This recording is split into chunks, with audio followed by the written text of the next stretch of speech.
eu sou a Raquel Carneiro, CEO e fundadora da Ideal Social, e esse aqui é o podcast Ideal Também Pode. Aqui a gente vai trazer temas e convidados sobre o universo das iniciativas sociais, nas organizações, nas empresas e na sociedade. E hoje eu estou aqui com João Paulo Vergueiro, JP, como sempre chamo e chamarei ao longo da nossa conversa, uma pessoa que eu conheço há anos, que está, eu não sei dizer se envolvida ou se faz parte já da vida dele com questões sociais, fortalecimento de causas, mas muito com o tema da viabilidade financeira das organizações e da captação de recursos também. Então, vou deixar você se apresentar. As pessoas, de forma geral, têm uma curiosidade muito grande em saber trajetórias de carreira, já que não é tão óbvio, né? Uma trajetória de carreira para alguém que atua na área social. Então, me conte, por que a área social, JP? Onde isso tudo começou? Tá ótimo. Então, olá Raquel, olá todo mundo que está nos acompanhando aí, ouvindo o podcast, ou às vezes até vendo o vídeo, né? A gente aqui gravando. Então, eu geralmente sou um tanto tímido ou constrangido de falar de mim, mas de forma geral, a vida me levou, foi me aproximando do setor e foi fazendo com que eu tivesse as melhores oportunidades trabalhando na área sem fins lucrativos. Eu sou administrador de formação, eu fiz 2 faculdades. Como muitos alunos, muitos jovens, eu não sabia o que eu queria fazer da vida, e eu vim de escola pública, tive a oportunidade de ganhar bolsa no cursinho, então eu fiz o 3º ano cursinho e escola, não sabia que faculdade eu ia prestar, e prestei administração e direito e acabei passando nas 2. E eu também tinha bolsa na faculdade, que eu entrei na GV, que eu ganhei bolsa lá, depois eu paguei, né, depois que eu me formei, era meio que um financiamento. E aí, tanto na GV, na administração, como no direito, na USP, eu continuava sem saber o que fazer. No fim das contas, quando estava na faculdade, eu me envolvi muito com aquilo que a gente chamava de movimento estudantil. Sim. Eu cheguei a ser presidente de uma entidade chamada FENEAD, Federação Nacional dos Estudantes de Administração, isso mais de 20 anos atrás. Então, eu tive na faculdade, de forma voluntária, e também na escola pública que eu estudei, uma iniciativa, um engajamento com a comunidade, um engajamento local. E aí, depois que eu me formei em administração, fui trabalhar na prefeitura, fiquei 5 anos trabalhando na prefeitura de São Paulo, e ocasionou, né, por coincidência, por destino, por Oportunidade, oportunidade, sincronicidade. surgiu um convite para eu ir trabalhar numa ONG que formava profissionais de prefeituras. Eu era administrador público, eu trabalhava em prefeitura, e chegou esse convite para eu ir me tornar gerente de administração e de projetos de uma ONG chamada Oficina Municipal, que formava servidores públicos municipais. Eu fui. Isso foi em 2007. Acho que foi em 2007. E foi aí que eu começo formalmente falando, né, profissionalmente, a minha trajetória no terceiro setor, no setor sem fins lucrativos. E desde 2007 é onde eu atuo. Depois da oficina municipal, eu comecei a trabalhar como captador de recursos numa ONG britânica, a Christian Aid, que me convidou em 2009. E aí eu não saí mais, porque aí eu me envolvi com a BCR, a gente pode falar mais sobre isso Exato, vamos com falar. calma, mas aí eu me envolvi, né, em E eu acho várias que foi aí que eu instituições. te conheci. Não sei nem se você sabe dessa história. Eu acho que você estava na Christian Aid ainda. Jura? E eu tinha recém-chegado aqui em São Paulo, não sou daqui, sou do Rio. E eu tinha feito um curso de captação internacional, não sei aonde, não lembro aonde, mas próximo à Avenida Paulista, aqui em São Paulo. E aí era você, lá, dando Então. aula. Porque isso eu sempre gostei de dar aula, né? E venho de família de professores, um pouco de vocação também e de gosto. E aí, como eu trabalhava na Christian Aid, é verdade, eu trabalhava lá como captador internacional. Eu trazia recursos de fora De do fora. Brasil e principalmente por meio de editais. E, em particular, editais da União Europeia, que eu desenvolvi um hábito, né, um conhecimento sobre editais da União Europeia. Então, eu dei esse curso para o Instituto Filantropia, eu dei umas Ah, 2, foi 3 isso vezes então. para o Instituto para eles. E depois eu não consegui mais, mas eu realmente não lembrava, porque são muitos alunos. E agora você falou, foi exatamente isso. Eu acho que o foco era a União Europeia. Que Olha só legal, que quanto legal. tempo. Foi ali que eu conheci o JP. Boa Ele nem memória. sabia que eu estava ali, mas eu conheci o JP nessa oportunidade. Muito legal, é verdade. Mas, antes de tudo, você ainda vai falar da BCR, que é a Associação Brasileira de Captadores de Recursos. Você teve uma passagem super importante e profunda, eu diria, ali na BCR. Você é um pouquinho da BCR, a BCR é um pouquinho de você nessa trajetória.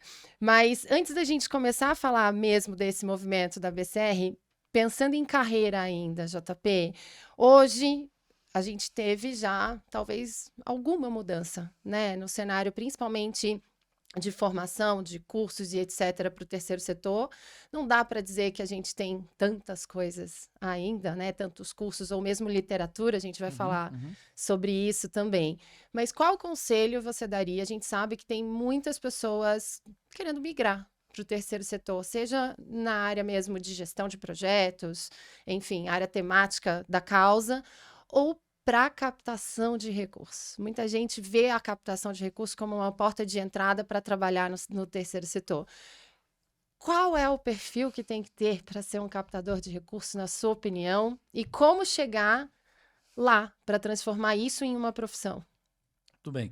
A gente no Brasil e em vários países da América Latina, a gente não tem esse conhecimento natural de que as organizações sem fins lucrativos se financiam a partir do trabalho desses profissionais que estão dentro delas buscando recursos, né? As pessoas na rua não sabem disso. Não Se a sabem gente, disso. né, sair para... Vamos no McDonald's, vamos conversar com o povo no McDonald's, como é que as ONGs se financiam, quem é o profissional? Elas não sabem. Então, a gente tem um desafio natural no nosso setor e na nossa realidade de mostrar para a sociedade que é essa profissão. E quando alguém vem trabalhar no setor, essa pessoa também vem sem esse conhecimento. Ela precisa aprender. É muito comum eu, inclusive, ser questionado, agora menos, porque eu já não estou mais na BCR, mas é muito comum eu ser questionado. A captação, vai ter que captar sempre? Né? A captação precisa existir? Tem que ser uma área? Tem que ser o tempo todo? Recentemente eu até tive que responder essa pergunta. Faz sentido no mundo de hoje ainda ter captação? Que é uma pergunta que, para a gente que atua no setor, parece uma pergunta fora de lugar, mas é uma pergunta que a sociedade faz porque não entende o que Ela é. não conhece essa forma de financiamento. Ela não conhece, ela nem sabe que as organizações são privadas e precisam ter receita. E o dinheiro não aparece do nada. Você tem que ter Não, gente para ele não buscar o aparece. dinheiro. Então, o captador é esse profissional que busca o recurso para a causa. Não importa o recurso, doação, dinheiro Mas eu vou público. te dizer que, às vezes, o próprio gestor de Claro. organizações menores ou mais recentes de fundação ainda não tem essa visão, né, da É, importância de estruturar uma corretíssimo. captação. Então, para quem vem trabalhar na área, o primeiro desafio é a gente mesmo entender o papel e o quão estratégico é a captação de Sem recursos. dúvida. A partir do momento que essa pessoa desenvolve esse conhecimento, essa capacidade, ela vai ver. Eu vou participar de um evento em breve sobre captação internacional, um evento internacional. A minha palestra, junto com 2 amigos, é justamente para falar da profissão de captação de recursos no mundo. Meu amigo, um deles é do Japão, né? Lá tem a Associação Japonesa de Captadores. Existem já captadores no Japão, existe captador em Botsuana, existe captador na Austrália, existe captador na China, em Hong Kong, no mundo inteiro. Porque onde tem sociedade civil organizada, tem profissionais mobilizando recursos para causas. A pessoa que vem trabalhar no setor, se ela passa a entender isso, já está com o primeiro desafio superado, porque ela entende o quão estratégica é a função dela para que a organização consiga cumprir a sua missão, ter recursos para a causa. Em um segundo momento, aí ela vai ter que desenvolver as capacidades pessoais, as Exato. habilidades pessoais. De forma geral, eu costumo dizer que são profissionais que tendem a ser generalistas. Na realidade que a gente tem no Brasil, você precisa conhecer um pouquinho de legislação, precisa conhecer um pouquinho de contabilidade, precisa conhecer um pouquinho de elaboração de projetos. Ter Você uma pode boa uma escrita. boa escrita, você vai desenvolver a sua competência mais específica. Mas a pessoa que vem trabalhar com captação de recursos, ela tem que entender o todo da organização. Ela não vem só pedir dinheiro para a causa 24 horas por dia, né? Sim. Ela tem que entender como aquele recurso que ela busca se situa no projeto, se relaciona com a causa da instituição. Ela tem que construir o vínculo e relacionamento com quem E está entender doando. como a instituição funciona para gerir aquele recurso depois, até porque costumamos ser equipes muito pequenas. Exatamente. Ou eu-equipe, que eu digo às vezes, né? Somos um. Quando tem Quando um, né? tem um, somos um. Quando tem um. Então, era por isso que, inclusive, quando a gente fazia o censo ABCR, Na época, não, faz alguns anos, eu não consegui, quando eu estava na BCR, continuar. Creio até que vai voltar em breve pela nova liderança. Mas quando a gente fazia o censo da BCR, nas 3 vezes que a gente fez, uma profissão apareceu com mais frequência em relação quando a gente via o perfil e a formação dos De quem profissionais de estava captação, atuando com que captação. era administração. Uau. Geralmente, 1/3 dos profissionais de captação eram administradores. Administradores. Porque é uma profissão que, por natureza, te ensina a ser generalista. Precisa ser administrador para ser captador? Claro que não. Segunda profissão que Mas mais dá uma visão mais vai dar uma visão ampla mais sobre o ampla. funcionamento e a gestão da organização. Exatamente. Então, e eu sou administrador, então tenho esse viés de achar que faz sentido mesmo, é natural. Então, para a pessoa que vem trabalhar no setor, ela tem que ter desenvolver esse conhecimento, esse entendimento. Primeiro, o quão estratégica é essa função, essa profissão para a missão da organização, para avançar a organização e essa compreensão de todos os papéis dentro da instituição. Ela não é uma caixinha apenas no organograma. Então, ela tem que entender a organização como um todo e como ela funciona. Eu já fiz um caminho diferente, eu sou pedagoga de Que formação legal. inicial e eu fiz uma pós em RH e acabei indo para Perfeito. projetos de educação. Só que o fato de ter começado pela gestão dos projetos e implantação dos projetos, e aí somos sempre equipes pequenas, não só na captação, você faz a gestão financeira do seu projeto, você faz a comunicação do seu projeto, você faz a prestação de contas, né, do projeto que você lidera, foi me dando essa visão sobre o funcionamento da organização, até que certo ponto eu resolvi migrar para a área de captação. Muito legal. E com uma distância para pedagogia, não é tão óbvio, talvez, né? É menos óbvio. É menos óbvio, mas Mas tudo a como, ver. ok, temos ali talvez uma formação que acontece com mais frequência, mas eu tô aqui começando. Por onde eu entro na organização? Por onde eu crio a minha experiência? Dentro de uma organização, você como captadora, Como você começa a sua trajetória? E aí, como captador, não estou distinguindo a questão de ser consultor ou ser um certo? captador fixo, porque a gente também tem um movimento de consultor, de pessoas vindo como consultores, né, para a área de captação e querendo ganhar esse corpo de experiência para poder atuar cada vez melhor. Bem, as organizações, naturalmente, elas são distintas, têm portes, tamanhos, perfis diferentes. Mas se eu estou entrando numa organização como captador, a primeira coisa que eu vou tentar fazer é estudar a organização e entender o histórico de mobilização de recursos daquela organização e a estratégia que a organização tem. A maioria das instituições acho que não tem, mas deveriam ter planejamento estratégico, um planejamento estratégico atualizado, E institucional, a gente nem está institucional. falando ainda de captação, né? Exatamente, O não, planejamento que da orienta o organização. futuro da instituição. Isso, toda organização deveria ter. Mas não Então, tem. eu iria estudar. Se ela não tem, eu iria, e realmente a realidade é essa, a maioria não tem, eu vou então entrevistar, conversar com quem tem essa história oralizada, né? Quem tem essa história na cabeça. Então, quem fundou a instituição, quem Tentar preside e lidera a formalizar instituição, isso. construir a minha compreensão de qual é a estratégia da organização. E aí eu vou estudar qual é o histórico de receita da instituição, de onde, como a instituição se manteve até então, quem são os principais parceiros. Ela se bancou com dinheiro público, ela tem uma família que doa e mantém a organização, ela teve doadores pequenos, eu vou estudar, eu vou fazer um diagnóstico. Na Exato. verdade é essa, eu vou fazer um Um diagnóstico, diagnóstico. né? Para depois construir junto com a organização a minha estratégia de atuação para a mobilização de recursos. É claro que a organização, se ela é maior, ela já tem essa estrutura pronta. Se ela é menor, ela não tem, eu vou ter que ir atrás. Então, essa resposta, na prática, vai depender do perfil da organização e também do perfil da pessoa que está entrando como captadora e a capacidade ou a facilidade que ela tem de conversar, de interagir, de estudar. E aí você chegou na BCR em que ponto ali da sua carreira e dessa história de construção do captador no Brasil?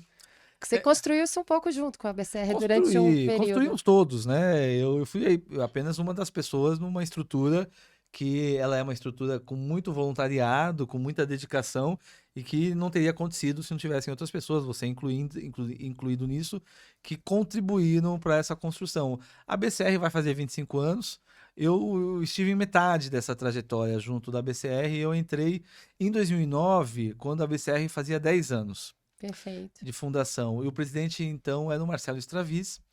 O Marcelo tinha assumido a BCR fazia 3 anos. Marcelo é um cara muito legal, ele é um criador, né? De certa forma, um visionário, ele criou, de fato, muitas coisas. E eu não sou um criador, eu sou um gestor, eu sou uma pessoa que pega algo que está criado e desenvolve, fortaleço, e estruturo. E o Stravinsky estava fazendo isso com a BCR, ele estava criando, ele tinha feito o festival ABCR, ele tinha, que na época começou o seu nome, primeira edição foi Festival de Captação de Recursos, segunda edição foi FLAC, ficou um nome muito forte, depois a gente acabou ficando o Festival ABCR, faz 10 anos que está assim. A primeira edição do festival foi 2009? Foi 2009, na legal. PUC. Eu não cheguei a participar, mas... eu comecei em 2012. 2012, eu não participei da primeira, mas o Marcelo criou o boletim da BCR naquela época, que a gente hoje, quando eu saí era para 45 mil pessoas que era enviado. Marcelo deu uma cara para a BCR no momento que a BCR tinha quase fechado antes de ele entrar.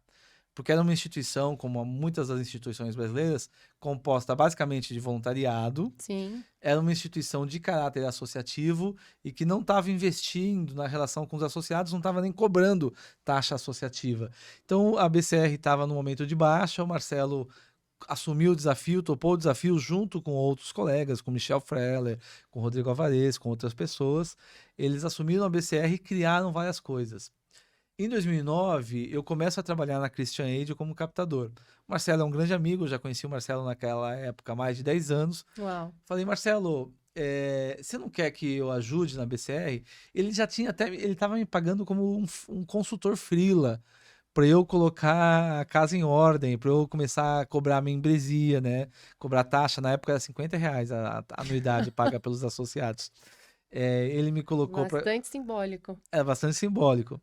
Ele me colocou para ajudar a formalizar as atas, que a gente tinha 7 anos de atas atrasadas em cartório. Então eu estava levando o meu conhecimento de administração e de direito para colocar a casa em ordem. Mas eu assumi um cargo de captador e eu tenho um perfil particular de ser associativista. Eu me associo em várias organizações nas áreas nas quais eu atuo. Eu sou associado mesmo de várias entidades, eu faço isso desde jovem. E eu virei para ele e falei, em vez de me pagar, você não quer que eu entre com você na gestão da instituição, me associo e viro membro da diretoria, na época chamava diretoria. E ele topou o desafio, claro, fazia muito mais sentido, né? Sim. Economizar dinheiro e ter alguém trabalhando voluntariamente que ele conhecia. Aí eu virei diretor de comunicação, ele ficou presidente mais 3 anos, eu virei diretor de comunicação. Na época a gente tinha na governança uma diretoria voluntária, e foi aí que eu comecei, de fato, por 3 anos. Aí expandi a BCR, construí o boletim de forma mais estruturada, fizemos mais dois festivais da BCR, foi um em Recife, outro em Indaiatuba. O de Recife eu fui. Você foi no de Recife? Foi muito legal. E outro em Indaiatuba. E aí, quando acabou a gestão do Stravis, surgiu a oportunidade de eu virar presidente da BCR. E a gente montou uma chapa para isso acontecer. E foi muito bacana, foi um grupo muito legal de pessoas do país inteiro. E eu me tornei, então, presidente da diretoria voluntária, junto com essa galera, de 2012 a 2015. Responsável por pensar justamente esse plano de ação, esse plano de fortalecimento ali. Isso, só que era um trabalho voluntário.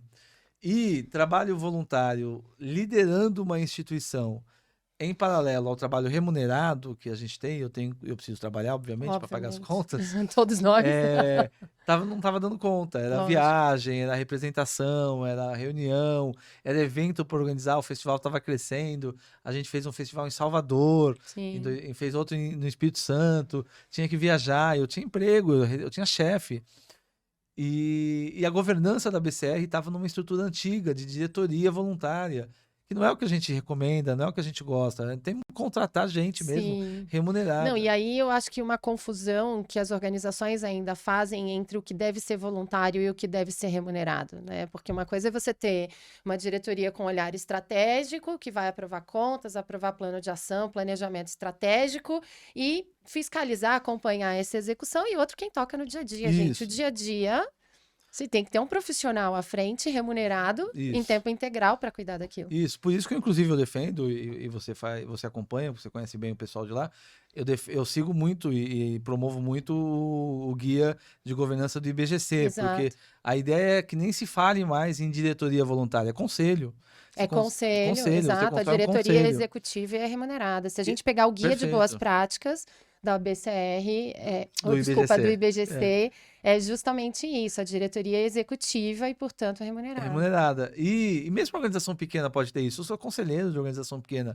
O conselho você vai construir com pessoas de confiança, alinhados à causa, Voluntários. voluntariamente. E se vai contratar, se tem dinheiro para contratar uma pessoa, não é ainda um diretor executivo, uma diretora executiva, vai contratar um estagiário, contrata um estagiário, uma estagiária, mesmo não tendo ainda recursos para contratar uma diretoria remunerada. Mas não chama de diretoria, deixa o nome de diretoria para a equipe remunerada. Chama de conselho Exato. deliberativo, de administração. Foi o que a gente fez na BCR. A gente mudou o estatuto em 2015, acabamos com a diretoria voluntária, virou um conselho deliberativo e foi eleita uma nova chapa. Eu não fiz parte dessa chapa. O Renê foi o primeiro presidente desse período, Célia Cruz foi a vice.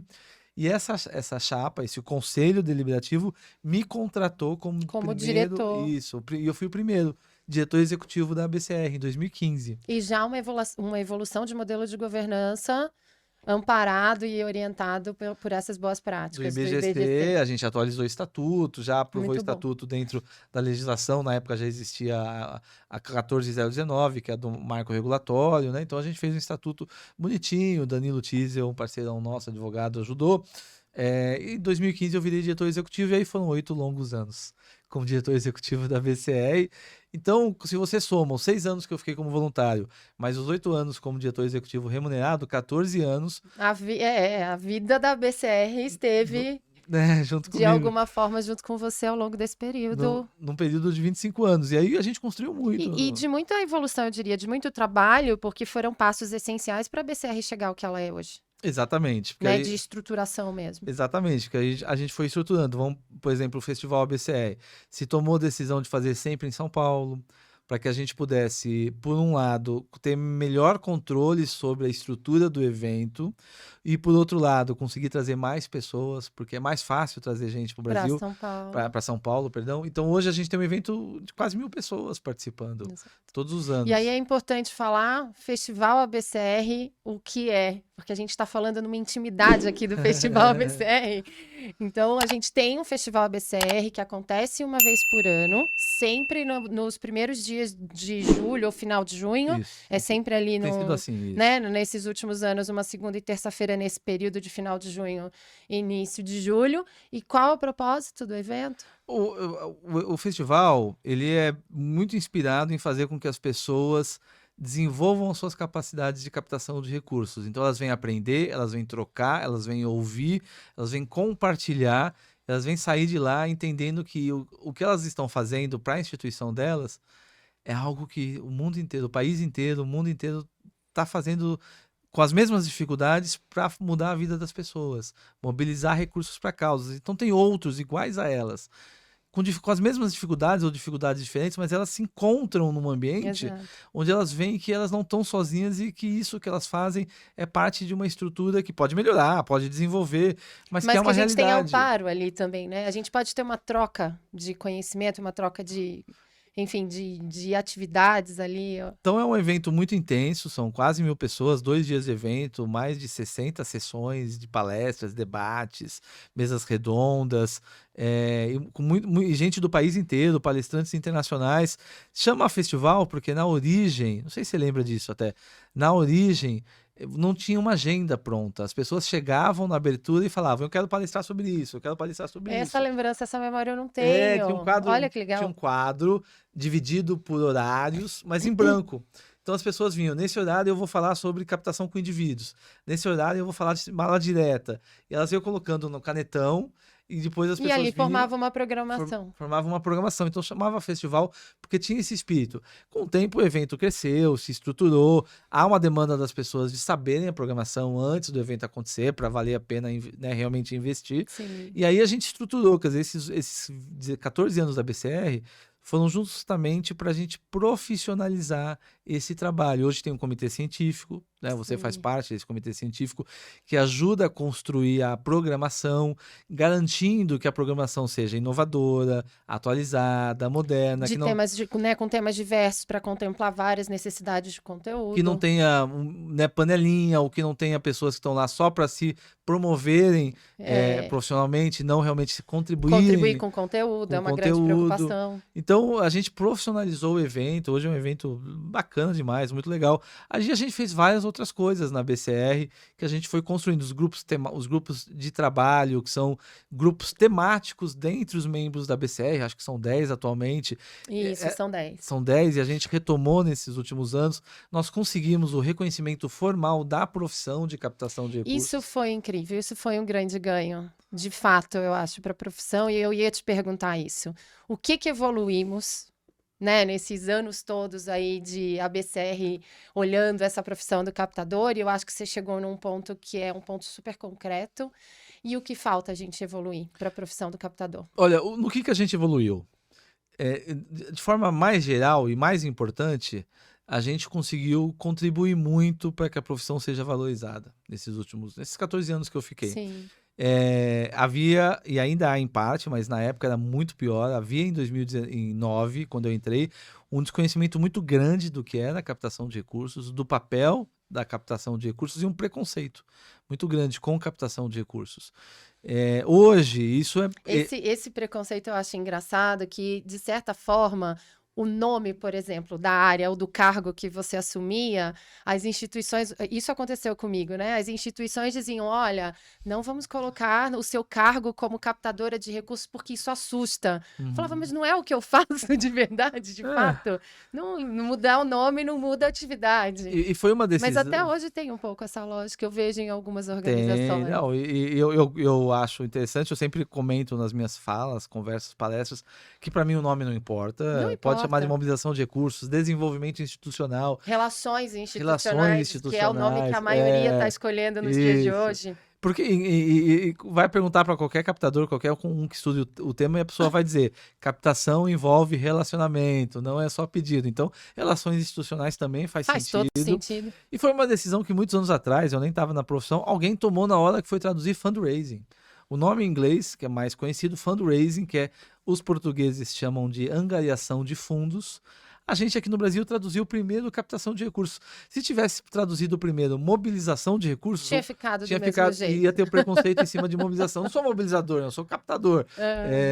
Então faz parte, mas a gente conseguiu desmistificar um pouco desse preconceito. Ainda existe, mas se ainda existe, pelo menos hoje, eu acho que as organizações reconhecem mais a importância de ter. Elas ainda vão chamar de outro nome, mas elas estão investindo, elas estão contratando. A profissão cresceu muito, tem muito mais gente trabalhando na profissão, Sim. muitas mais vagas sendo abertas. E eu diria que esse momento está muito aquecido. Isso. A gente está vendo uma quantidade grande de divulgação de vagas, de níveis iniciantes até nível pleno para sênior, é onde a gente tem um maior volume, até pela capacidade de investimento Sim. das próprias organizações. Acima disso, elas optam profissionais Contratação mais direta, contratação de Headhunter. consultoria, né, por um período para estruturar e depois alguém para executar. Mas esse período está extremamente aquecido de vagas na nossa área. Tá, e não é de hoje, é dos últimos anos. Antes de eu sair da BCR já tinha, virava o ano, janeiro já começava uma vaga por dia quase. E não tem profissional suficiente porque ninguém se forma dizendo que vai ser captador de recursos. Ninguém se forma na faculdade, então as pessoas, quando elas entram na profissão, é porque elas veem a oportunidade ou porque alguém indicou. E aí o fato da gente ter conseguido o reconhecimento formal da profissão também é muito bacana, Sim. porque as instituições podem colocar na carteira o cargo, né? Foi um avanço, tem que melhorar o texto do que foi reconhecido, não é o ideal. Não foi Eu mencionei aqui em outra entrevista que a minha primeira assinatura na carteira como captadora de recursos foi consultora de vendas. Ah, consultora de vendas? Pois é. E eu não sabia, porque eu Sim. acho que eu nunca parei para olhar muito isso. E aí, recentemente, eu fui instalar aquela carteira digital Sim, para sim, eu conseguir ver o que tinha de histórico lá e tudo. Eu falei, nossa, eu era consultora de vendas e não sabia. Que legal. Pois é. E hoje você poderia ter sido contratada como captadora de recursos, porque a gente conseguiu essa inclusão da profissão, né? Foi o reconhecimento de que ela existe. Então, muito se avançou nesse período, né? Eu fiquei esses 14 anos, eu consegui contribuir muito para isso. Eu acho que e no final, um legado importante é que eu consegui sair da BCR sem quebra de continuidade, sem Sim. prejuízo na instituição, a instituição crescendo. Terminou 2023 com o maior orçamento da história, o festival deu o maior lucro da história, né, pelas fofocas lá que o novo diretor me É. conta. E você teve um período ali de passagem de bastão que foi super Foi um ano. pensado, super É, planejado, né, para que não tivesse essa eu descontinuidade. avisei com um ano de antecedência. O conselho foi no momento que o conselho não tinha ainda um período de renovação do próprio conselho, então eles tinham tranquilidade para fazer isso. Deu tudo certo e hoje a BCR continua. E a partir de agora, o que vem pela frente tem que ser resultado do bom trabalho que a nova gestão vai fazer, que tem que me Claro. substituir. E eu quero falar sobre o que vem depois na sua carreira. Você já está fazendo mais um monte de outras É, coisas, porque você sempre se envolve muito com o ambiente, esse universo, esse ecossistema das causas. Mas antes da gente falar disso, modelos de trabalho do captador também é outro tema de trabalho, né, de contrato e de remuneração. É um outro tema que a gente sempre percebe que há uma curiosidade enorme em saber como eu me insiro, né?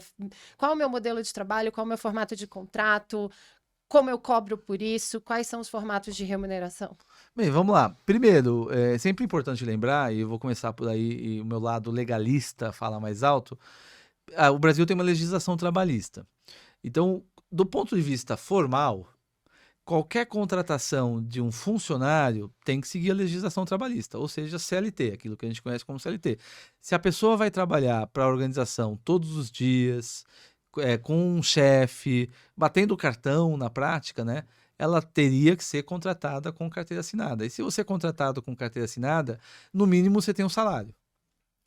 Isso é o correto de acordo com a legislação e com a contratação de equipes.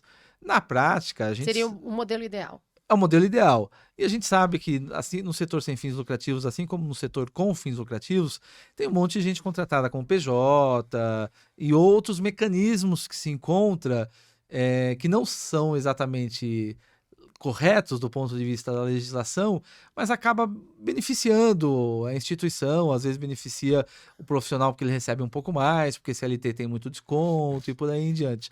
Mas do ponto de vista formal, se eu vou ser contratado como um captador que vai entrar na equipe da instituição, eu deveria ser CLT. Aí eu vou ter um salário. Além disso, a instituição pode agregar a essa minha remuneração mensal variáveis. O variável pode ser um bônus por desempenho, o variável pode ser um valor que é calculado com base naquilo que foi captado, que é até um percentual. Tudo isso é legítimo e é inclusive correto dentro da legislação, desde que seja combinado previamente, desde que o profissional receba Tenha clareza sobre tenha isso, né? Sobre a clareza, forma de cálculo disso. que ele receba um valor mínimo pelo trabalho dele, pelo desempenho dele. Pouquíssimas organizações contratam dessa forma, com CLT, mais um Mais um variável, mais um variável. bônus. Mas é legítimo, não tem problema nenhum. E aí tem a possibilidade de você contratar consultores, né, terceiros, que vão te ajudar na captação de recursos, principalmente na área de projetos leis incentivados, tem muito isso. Aí o É uma terceiro prática muito comum é uma para o prática incentivado. comum, é uma prática também legal do ponto de vista formal, que você pode pagar esse terceiro por um percentual calculado previamente com base no valor do projeto. Eu não sou especialista no tema, mas se eu não estou equivocado, é 10% ou até R$ 100.000. Isso. E nesse caso, é um contrato de risco para este profissional. Muitas empresas e consultores nem trabalham assim, eles pedem um FII porque tem o tempo A gente dele. aqui, por exemplo, eu não trabalho assim. E já trabalhei com projetos incentivados, mas sempre como CLT. E depois da Ideal Social, a gente trabalha na construção das estratégias, na gestão da implementação desse plano estratégico, mas a gente já não trabalha mais executando diretamente a Perfeito. captação. E aí tem uma questão de vantagens e desvantagens de cada modelo. No nosso caso, a gente acredita que todo aquele contato, que captação é relacionamento, ele precisa ficar para a organização. Ele não é uma carteira de clientes do captador. o relacionamento tem que ser da organização. Isso. Então, a gente tem esse cuidado de, olha, eu vou orientar a gestão do plano, da implementação do plano estratégico, mas eu não vou atuar diretamente naquele contato, porque precisa ser alguém fixo da organização. E esse modelo, ele de fato praticamente não existe no mundo inteiro. Aqui a gente tem um pouco no Brasil por causa das leis de incentivo. Ele está sendo modernizado com as tecnologias, as plataformas estão facilitando A conexão, né, entre o investidor e as organizações que têm os seus projetos. Então, há uma tendência, inclusive no Brasil, desse perfil, desse captador terceiro, ter o seu espaço reduzido. E no mundo inteiro, de fato, o que acontece é isso que você fala.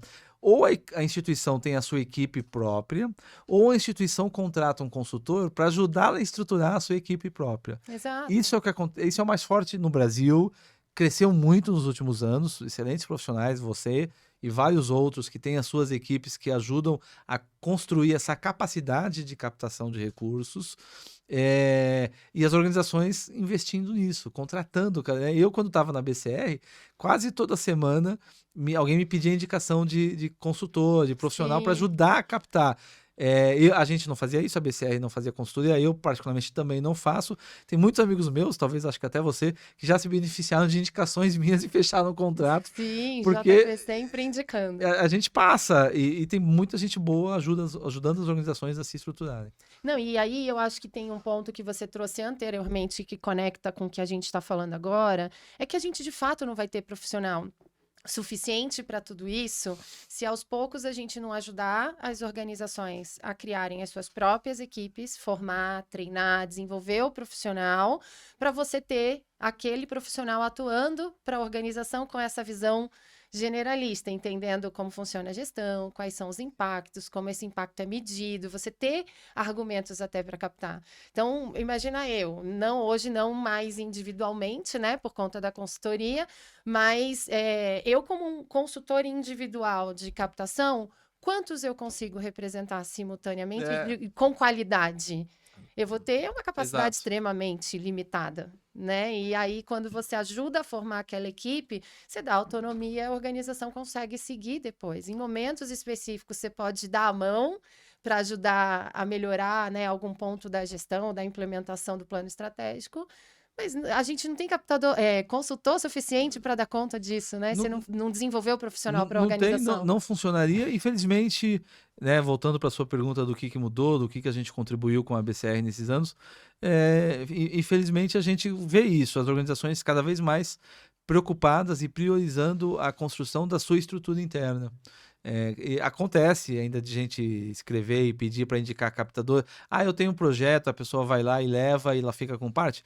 Ainda acontece. Ainda acontece. Mas a gente comentou das vagas sendo divulgadas, cada vez mais as instituições conscientes da importância de construir a capacidade interna, e a BCR, sem dúvida nenhuma, ajudou muito o Brasil a desenvolver isso. Ia acontecer naturalmente. E virou uma referência, JP, isso. Porque a BCR, de fato, eu vejo que já era procurada, mas continua sendo cada vez mais procurada, para que esse captador que está começando tenha acesso a conteúdos, informações, networking, know-how, enfim, a conviver nesse universo da captação. Então, eu vejo que esse trabalho tá sólido, foi solidificado. Que bom que continue assim, né? Atualmente é o Fernando, o diretor executivo, que já está aí há quase 1 ano e meio. Eu costumo também... eu falava pouco isso, nem eu tinha essa percepção quando eu estava na BCR, mas a BCR é a única organização no país que representa os trabalhadores do terceiro setor. Que é um trabalhador específico, são os profissionais que mobilizam recursos para causas, mas é a única organização que representa os trabalhadores do terceiro setor. E a gente não tinha essa pegada sindicalista, não é, né? Mas eu não tinha nem estrutura. Eu acho que a ideia é sim defender melhores condições de trabalho para os profissionais, remuneração mais justa, a gente falou sempre muito disso. Mas de fato, o setor tem organizações que representam os financiadores, que é o GIF, a Comunitas, né, que representa as empresas. O setor tem organizações que prestam consultoria para as instituições, como a gente estava comentando. Não, e tem vários fóruns empresariais. Tem Se vários a gente for fóruns. olhar para temas específicos relacionados a iniciativas sociais, à agenda social, você tem fóruns já segmentados por tema, enfim, você E já nós tem... somos os trabalhadores, e a gente mesmo não se posicionava dessa forma, mas a BCR ela tem um papel, de fato, de valorização do indivíduo que está trabalhando no terceiro setor. E às vezes a gente valoriza os investidores, as grandes fundações, e não valoriza o trabalhador. Então a BCR contribuiu para isso nesse período E- também, valorizar os trabalhadores do terceiro setor. E tendo muito gestor de organização que acaba, né, com os Os dois chapéus, isso, as duas funções, e que está também naquele ambiente da BCR, dos grupos temáticos, participando do festival, para olhar de uma maneira um pouco mais profissional para a área de captação. E o seu livro? Ó, esse aqui foi do Festival ABCR, Certo. no dia do lançamento. Eu tenho Uhum. autógrafos já e Com a minha letra de tudo, com a médico, não sua do captador. letra. E o meu é, olha aqui, ó, todo marcadinho. Eu fiz o dever de casa certinho. Achei que traz uma visão muito legal, JP, para o terceiro setor. Foi o que eu estava te falando antes da gente, né, começar aqui o podcast, mas o que eu vejo é que você, primeiro, tem uma afinidade muito grande com dados e pesquisas. Qualquer coisa que exista, pergunta para o JP que ele vai saber se já foi feita alguma pesquisa estruturada sobre aquilo um dia. Você conseguiu reunir num único lugar várias informações, mas dando uma condução lógica para a junção de todos esses dados. Então, achei que foi uma iniciativa muito legal, até para quem está começando na profissão, pegar isso aqui, tem uma noção um pouco mais generalizada ali de como funciona na prática. Mas de onde saiu a motivação? Bem, de um convite que eu recebi. Temos pouca literatura? Temos. A gente não tem quase nada. Eu acho que esse livro deve ter sido o primeiro sobre captação de recursos. O último que a gente tinha publicado no Brasil tinha sido o Guia Básico de Captação de Recursos, que foi, na verdade, uma tradução de um livro Eu tenho americano. esse. Muito bom. Eu ajudei na revisão da tradução e na adaptação para o português. Para o Brasil, né? A gente trouxe casos brasileiros, na verdade, então eu contribuí com isso. E era um livro de 2015 já, 2016, quer dizer, fazia 5, 6 anos. E na prática a gente tem livro de captação saindo há 5, 6 anos no Brasil. É muito ruim o fato da gente não ter mais conteúdo publicado. Hoje tem... E de terceiro setor, gestão do terceiro de gestão setor, do terceiro setor. no geral, e captação, então, Menos a gente tem ainda, menos ainda. Exato, corretamente. Hoje já temos um pouco mais, principalmente conteúdo online, em LinkedIn, em plataformas de conhecimento, mas o conteúdo online, ele não é tão permanente como o conteúdo publicado, né? E eu acho que as análises são mais curtas, né? Você tem um ambiente online onde as pessoas estão consumindo conteúdos menores, mais curto, pílulas. A gente não desenvolve uma ideia como desenvolve no livro. E eu sou muito eu sou muito de escrita, eu sou mesmo muito de escrita. Mesmo aqui a gente gravando um podcast, eu não tenho o hábito de ouvir podcast. Eu brinco, eu falo isso. Eu vou gravar, mas eu não vou ouvir depois, porque eu não ouço, eu gosto de ler. Eu gosto muito de ler. Eu gosto muito também de ler. E aí esse convite veio do Senac, né? O Senac tem um curso de políticas públicas e elaboração de projetos, se eu não estou equivocado, é um curso online. Cada disciplina desse curso gerava um livro. Um conteúdo online e um livro, uma publicação. Então, isso é muito legal. Muito legal da parte do Senac. Que metodologia boa de trabalhar conteúdo. Aí eles me convidaram, foi um contrato sob demanda, um contrato para projeto. Eles me remuneraram para eu construir o livro e o conteúdo da disciplina. E uma vez com o livro... Então o livro foi um livro que vem estruturado dentro da lógica da disciplina. Negociei com eles, falei assim, olha, nesse tema eu queria dar mais essa pegada, por aqui eu queria pincelar mais isso.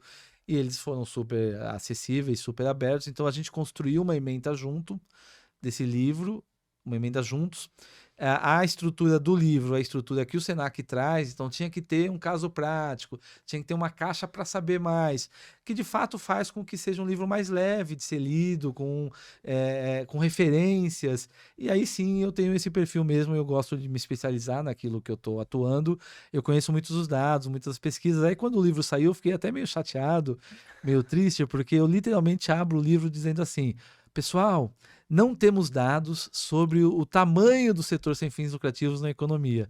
Aí, quando o livro foi publicado, tinha saído a Tinha pesquisa, saído a acabado de sair a pesquisa. pesquisa, que diz que o setor sem fins lucrativos representa 4,27% do PIB, né? Ele acrescenta quase 4,5% para o produto interno bruto brasileiro. Mas eu começo abrindo, não tem. Não temos, aí logo depois tem. Tudo bem, cabe parte. uma atualização. Olha que bom. Isso é bom. Na versão 2 eu atualizo. Então foi construído dentro dessa estrutura do Senac, em que a gente fala de captação de recursos, de planejamento estratégico, de comunicação e termina com compliance e transparência. É um livro que em poucas páginas ele traz uma visão geral. Isso é muito bom. E aí, o próprio nome, né? Se a gente for olhar, a gente ainda trata pouco a visão da importância da captação para as causas, né, para as organizações, com esse viés da sustentabilidade econômica das organizações. A gente ainda tem, muitas vezes, uma visão compartimentada de viabilizar projetos com início, meio e fim, onde você não garante a continuidade daquela ação, você desmobiliza uma equipe inteira e quando renova o projeto você tem que contratar todo mundo de novo. Acaba dificultando muito a perenidade das causas. E o que você traz aqui não é isso. É esse olhar articulado. Inclusive, na minha trajetória na captação e na própria BCR, eu sempre tive um pequeno sofrimento. Quando a gente fala né? Quando me chamavam para palestrar sobre elaboração de projetos e captação de recursos. Por quê? Porque geralmente quando vinha esse convite, eu entendia que a equipe ali estava pensando captação de forma compartimentalizada, ou seja, eles não estavam pensando na captação de recursos para financiar a instituição, e só para financiar um projeto. E é o que você falou, acaba o projeto, e o resto, né? E como é que eu mantenho a estrutura? Gente, você não tem como manter uma organização fazendo projeto o mês inteiro, o ano inteiro, o tempo inteiro. Exatamente. Você planeja quando? Exatamente. Né? Você avalia o que você fez quando? E isso não cabe no projeto. Isso não dá para ser financiado só por dentro de um projeto. Exatamente. Então, eu sempre eu evitei falar em elaboração de projetos, eu sempre quis falar de captação de recursos mais, e foi quando surgiu, então, aos poucos, esse entendimento, essa compreensão, inclusive da minha parte, que as organizações têm que ser financeiramente, têm que ser economicamente sustentáveis. Elas têm que ter mais receita que despesa. Perfeito. E bateu bem com o título do livro. O título foi sugerido pelo Senac, inclusive, fazia todo sentido para mim. É isso mesmo, as organizações têm que ser economicamente sustentáveis, e isso basicamente significa, ano após ano, mais receita que despesa. Despesa é o projeto, despesa a gente já tem, despesa é cumprir a missão. O que a gente tem que se dedicar é gerar receita. E aí tem várias maneiras para isso, o livro fala delas, desenvolve. Não, e inclusive, JP, eu acho que quando a gente planeja o orçamento das organizações, que vai impactar lá na frente na atividade do captador de recurso, né? Se o planejamento financeiro da instituição, ele não está muito claro, né, do que eu preciso, onde eu quero chegar, a gente vai entregar para a captação de recursos um planejamento financeiro que não cobre tudo que a organização precisa. E o que eu tenho visto é que mesmo quando a organização demanda uma estratégia de sustentabilidade, pensando numa captação que tenha diversificação de fontes e etc., ainda está olhando o custeio. Sim, sim. Ainda está olhando o planejamento financeiro do custeio e da manutenção. Então, a gente, quando faz, por exemplo, eu tento deixar bem claro nas metas na construção da estratégia que a gente tem o custeio, a gente tem uma composição de fundo de reserva. Gente, se amanhã estoura outra pandemia... Você não paga a folha no final do mês. Você tem que ter um fundo de reserva, mas você tem que ter recurso de investimento. Você tem que ter um caixa que é diferente do fundo de reserva para investimento. E aí é importante, eu ouço muito preconceito também com relação a isso. As ONGs não são empresas. Isso que você está falando não é pensar a ONG como empresa, é pensar as ONGs, as organizações sem fins lucrativos, como sendo profissionalmente geridas. Não, e para a perenidade de tudo isso da causa, né? Porque senão a gente tem a doação que viabiliza aqui. Como você não cria legado, você está só realizando projetos com início, meio e fim. Se o recurso cessar por alguma razão, e aí pode ser pessoa física, pessoa jurídica, não importa, você desarticula tudo que você fez e você volta quase que para o ponto zero É, de onde você começou. E sim. cadê a mudança na sociedade? Então, esse é, né, a gente bastante sintonizado nisso, é um princípio que eu trago para o livro. O livro está à disposição online para quem lê Ah, que em, bom, em online Kindle, também? tá? Mas não a versão física. Eu prefiro esse, É, eu prefiro o a- papel nessa hora. o Senac ele só colocou a versão online, mas aí eu mando imprimir. Eu peço para o Senac, eles têm uma gráfica, eu rodo na gráfica deles. Eu já distribuí 300 livros. E agora acabei de fazer mais 100, Ai, que bom. vamos circular aí Não, mais. eu sou super É. ok, assim, para uma leitura online, mas das coisas mais curtas. Sim, Tem livro é conteúdos que eu igual. quero ter na estante, na mesa, marcar do jeito que eu marco, consultar sempre, sem dúvida. E aí, pós a BCR, então, JP, você assumiu mais um monte de outros desafios? Eu assumi. O motivo de eu sair da BCR foi muito claro. E foi um momento que eu falei que eu queria ter uma atuação, um controle um pouco maior do meu futuro.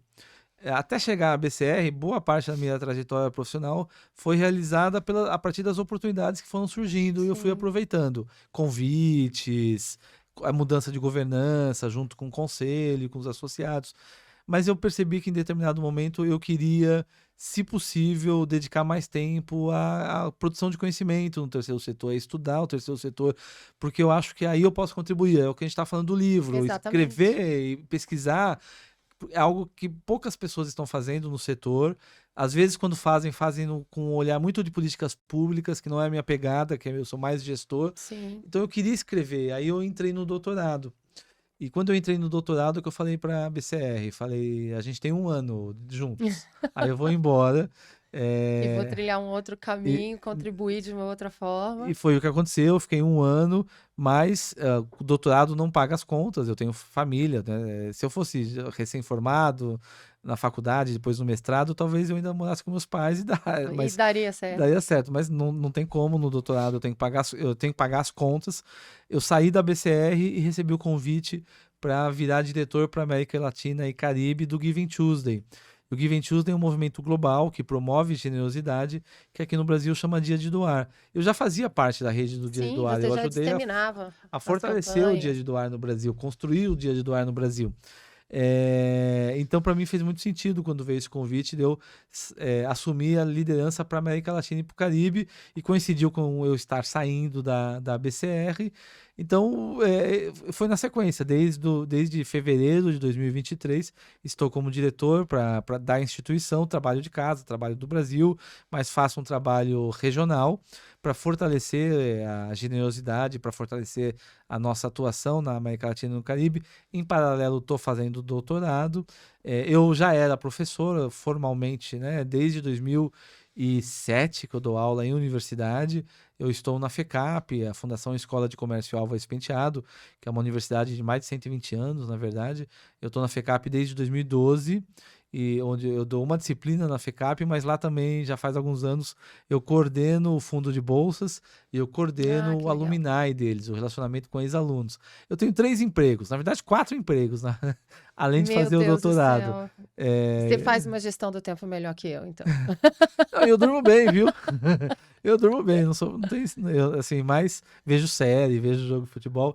Quem tá sofrendo mais mesmo é o doutorado, que eu tô um pouco atrasado no desenvolvimento da tese, mas eu vou recuperar, eu tô tranquilo, assim, relativamente tranquilo.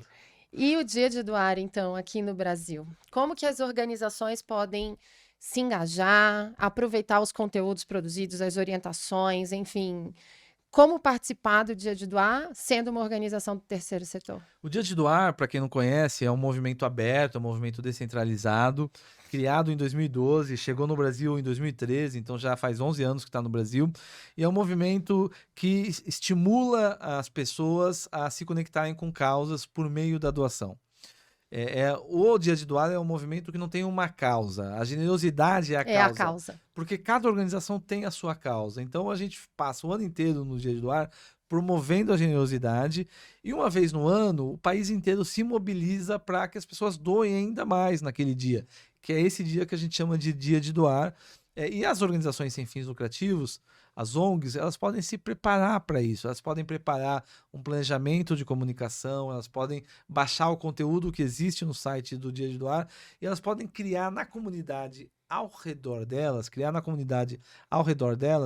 esse espírito, esse sentimento, olha, o dia de doar tá chegando, olha, o dia de doar tá chegando, tá na hora de doar, vai estar na hora de doar pra gente, olha, o dia de doar tá quase aí, prepare a sua Utilizar para doação. mobilização mesmo. E aí no dia de doar, fazer um grande engajamento, uma grande mobilização para que as pessoas doem para as instituições, doem para elas, né? E aí tem que ter estrutura, tem que ter um pouquinho de planejamento.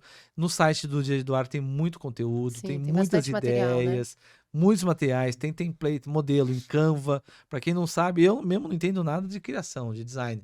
O Canva ajuda pra caramba a gente que é mais leigo nisso, se a organização não tem equipe de comunicação, de design. O Dia de Doar tem as redes sociais com muito conteúdo. É um movimento aberto. O Dia de Doar não precisa autorizar nada, não precisa rever nada.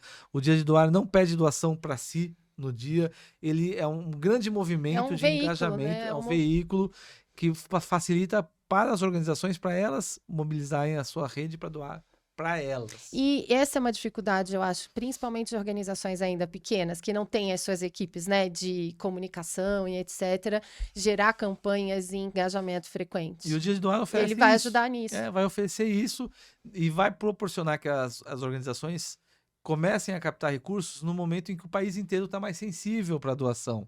E falar para as pessoas, hoje é dia de doar, doe para mim, organização, tem peso, tem efeito, a gente vê isso no dia a dia nas pessoas doando, né? E uma organização pequena, não é porque ela é pequena que ela não vai receber doação, ela não vai ter 1000 doadores no dia de doar, Sim. ela vai ter 5 doadores, ela vai ter 20 doadores, ela tem que começar do zero, e aí essas pessoas que doaram no dia de doar, no mês seguinte, daqui 2 meses, você pode convidá-las para serem doadoras mensais, recorrentes. Então você vai crescendo o seu trabalho de captação de recursos junto com os doadores. Tem muito espaço e é muito legal o Dia de Doar, porque o Brasil tem pouca tradição de campanhas anuais de captação de recursos. Sim. A gente tem o Teleton, tem o Criança Esperança, o MEC Dia Feliz, que são fantásticos, são ótimos exemplos, mas tem poucos exemplos. Ainda temos poucos. E o Dia de Doar é uma campanha anual, com a diferença de que cada um faz o seu Dia de doar. E do seu jeito. Do seu jeito. Pode ser uma noite da pizza, Exatamente. pode ser uma feijoada beneficente, pode ser uma doação online. Faz modelo, o seu jeito cada e pede um para si. Então funciona muito bem decide. e tem crescido por causa disso. Que bom, JP. Chegando ao final, tem uma pergunta que eu gosto sempre de fazer, porque para algumas pessoas parece óbvia, mas nem sempre é. Você tem um envolvimento gigantesco com diversas causas, seja como professor, como conselheiro, como gestor, enfim. Sua causa pessoal é diferente daquilo que você faz profissionalmente? É diferente. Eu, quando me formei na faculdade, lá se vão mais de 20 anos, a minha causa, curiosamente, era direito do consumidor. Nossa!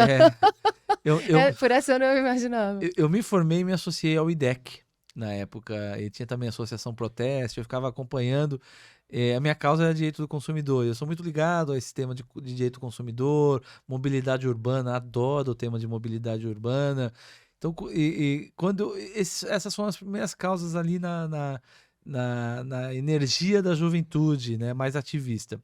Mas com o tempo eu consolidei a minha causa mesmo hoje, aquilo que mais mexe comigo, que mais faz com que eu queira transformar o mundo, contribuir para fazer a diferença, são as crianças, é a causa infantil. Eu tenho 2 filhas, né? E eu fico muito impactado em a gente ver no dia a dia crianças na rua, né? Crianças pedindo dinheiro, crianças Tem a menor vendendo, segurança institucional da infância. vendendo produtos para manter a família. Eu já vi crianças em noite de Natal na rua, voltando da Isso daí é ceia. terrível. E aí, com as minhas filhas nascendo, isso exacerbou ainda mais em mim. Eu tenho Então, quer dizer, eu acho muito importante que todas as crianças, primeiro, tenham direito a nascer, e uma vez vindo ao mundo, recebam todas as condições para se desenvolverem plenamente, né? Desde a concepção até o crescimento. Aí eu dou para organizações que trabalham com criança por causa disso. Há muitos anos eu dou para Fundação Gol de Letra, para SOS Aldeias Infantis, eu dou para o GRAAC, eu dou quando eu recebo pedidos em momentos ocasionais, eu doava para Pastoral da Criança. Tinha mais uma que eu acho que eu estou esquecendo agora que eu dou também. ACD, eu dou para Ah, ACD sim. todos os meses. E são algumas delas organizações que eu cresci junto, né? Porque a ACD e o GRAAC cresceram junto comigo, porque eu morava na Vila Mariana.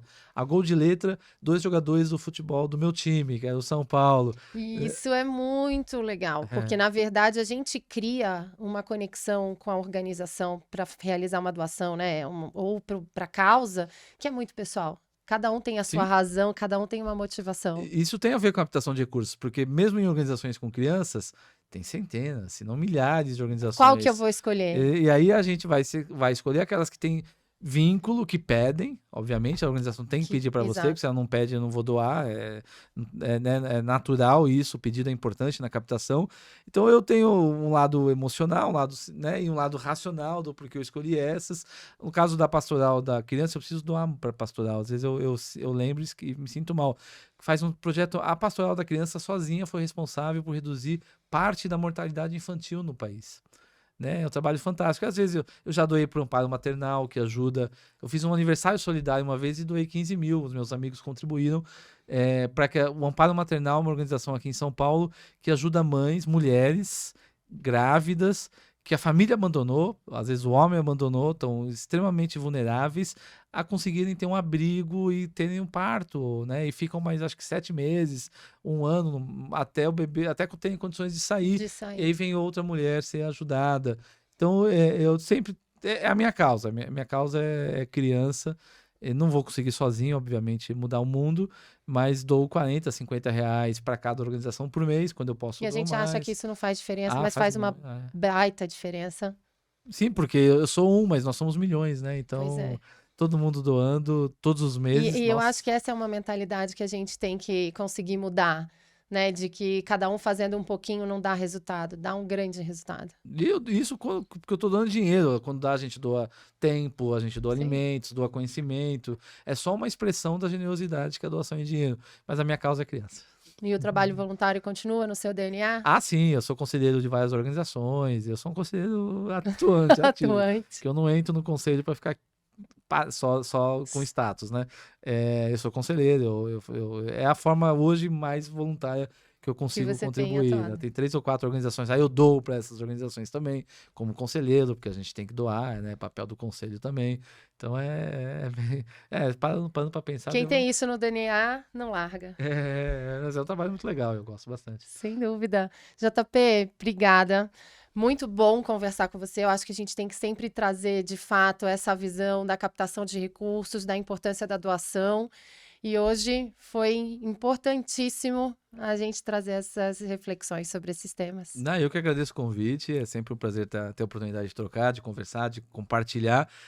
Para o pessoal que está aqui nos acompanhando, né, seja no áudio ou no vídeo, até não deixa depois procurar no LinkedIn, que eu tenho aquela newsletter que eu publico Sim, mensalmente, né, um boletim. gente, procurem a newsletter. A gente vai marcar você Ah, tá ali bom. no post de lançamento, mas procurem. Chama Filantropia Brasileira, mas também qualquer um me acha fácil. Eu brinco que eu registrei o nome da família nas plataformas, né? É Vergueiro. Então É, no LinkedIn, no Instagram é Vergueiro, é fácil de me achar, mas porque é isso, eu gosto muito de produzir conteúdo e sim, compartilhar ali você conhecimento, traz né? dados e reflexões super Isso. importantes. Muito A bom. hashtag fica a dica do JP. Fica a dica, vale super a pena acompanhar. JP, obrigada. Obrigado a todo mundo que nos acompanhou e até breve. Até breve.